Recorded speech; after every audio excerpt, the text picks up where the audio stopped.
coming to you now, direct from Lynch Mob's dressing room in Hammersmith Odeon. Hi, how are you doing? Good, just warming up.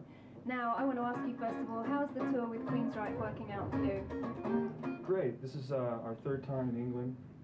I've been over here twice in Dokken, and I think this is by far the best audience response that I've gotten in a band over here. So English crowds, I think, are traditionally a little rough on opening acts, and we seem to be winning them over. That's great. Now, obviously, having been so heavily associated with Dokken in the past, are you worried that people are going to judge Lynch Mob on what you've done before? I think that's inevitable. I think people will, yeah. I welcome it. Now, obviously, to get out of Dokken and start your own band, that must have been very refreshing for you to completely just do your own thing. Am I right? Yeah. Well, it has my name on it, but it's not really my band. You know, it's just a group.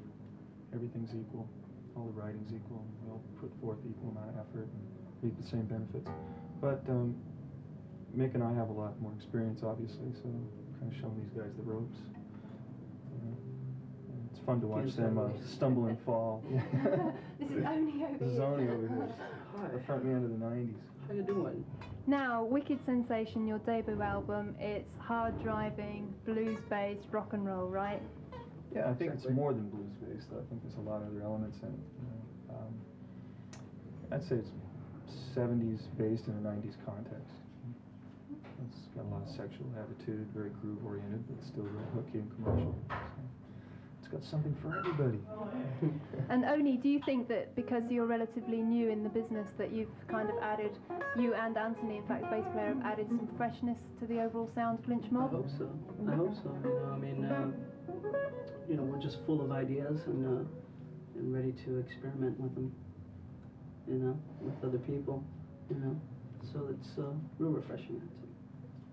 Okay, well, we're going to see some of that refreshing brand of refreshness. He's talking about the sun that he's drinking, not the music. Okay, now this is Lynch Mob, and this is their debut video, Wicked Sensation. Yeah. And this is Lynch Mob, and now we've been joined by Anthony, the bass player. Again, Anthony? What was it? Was it? I didn't write that one. That's hard. That was the one Oni wrote. You came up with that? No, I think that's amazing. Now, George, what I want to ask you is, when you started writing songs with Oni, it seems Lynch Mob seems to be very much a partnership between you and Oni in terms of songwriting. When you started writing for him, was that when Lynch Mob really began to happen for you as a band? Yeah, I think that really made it gel. That the fact that the writing chemistry was there, that's what I was really looking for in a singer.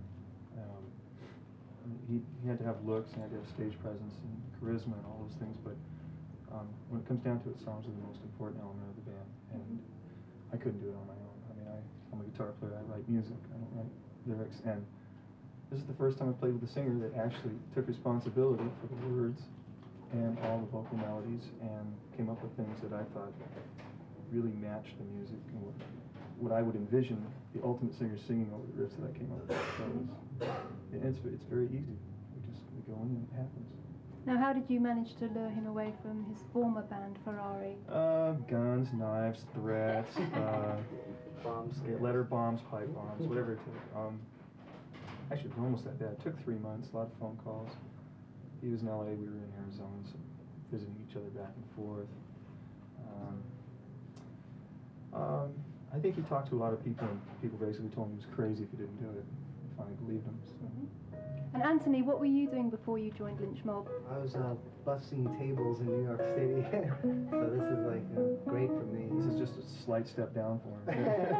I'm making less money now. But now, more rewarding. Obviously, George, after having such an illustrious career with Dokken, Illustrious. oh well, you know, is kind of Lynch Mob where you want to be right now in a band? Are you happy with how it's going? No, I wish we'd had 3 million records out there, and I wish we had 6 videos, and we were headlining Wembley 7 nights. But yeah, I know it's going to take a little time. As long as it doesn't take 10 years, I'm reasonably happy. Well, you seem to be getting there anyway.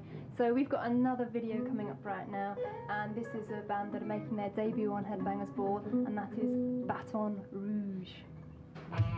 Okay, so that was Baton Rouge, and we've got a few more minutes to talk to Lynch Mob before they take to the stage a support to Queensryche here at Hammersmith Odeon.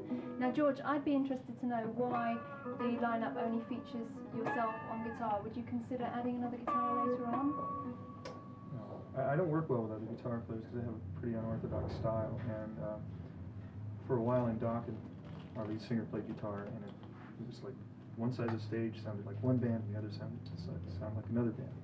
It's very hard for me to play with other guitars. We use things to supplement just the one guitar, bass pedals, keyboards now and then. I don't think we need it. Mm-hmm.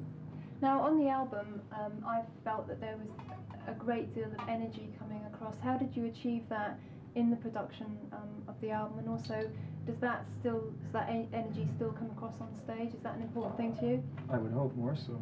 Yeah, I would think.